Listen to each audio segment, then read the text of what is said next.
তোমাদের সাথে তো অনেক রকমের চকলেট কেকের ভিডিও শেয়ার করি, তাই ভাবলাম এই রকম চকলেট কেকের ভিডিওটা একবার শেয়ার করি, যেখানে চকলেট আর ভ্যানিলা দুটো ফ্লেভারেরই ক্রিম আমি অ্যাড করেছি।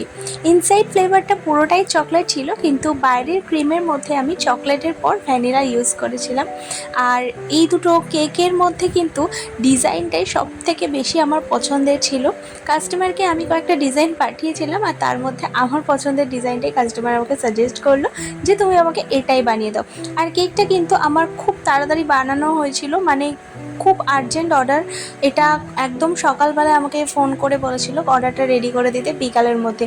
তাই এর থেকে সিম্পল ডিজাইন করা ছাড়া আমার কাছে সত্যি কোনো উপায় ছিল না।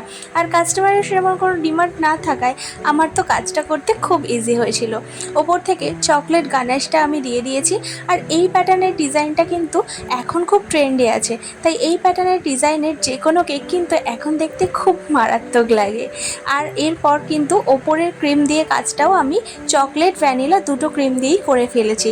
এর মধ্যে কিছু চকো বল বসিয়েছিলাম, আর তারপর কিন্তু বসিয়ে দিয়েছিলাম কিছু গোল্ডেন বল। এই ট্যাগটা যেটা বসালাম সেটা অ্যাক্রেলিক ট্যাগ ছিল। এই ট্যাগগুলো কিন্তু আমার খুব ভালো লাগে, আর এইভাবে কেকের মধ্যে বসালে কিন্তু একদম অন্যরকম একটা লুক দেয়। কেকটা কেমন লাগলো অবশ্যই জানিও। টাটা।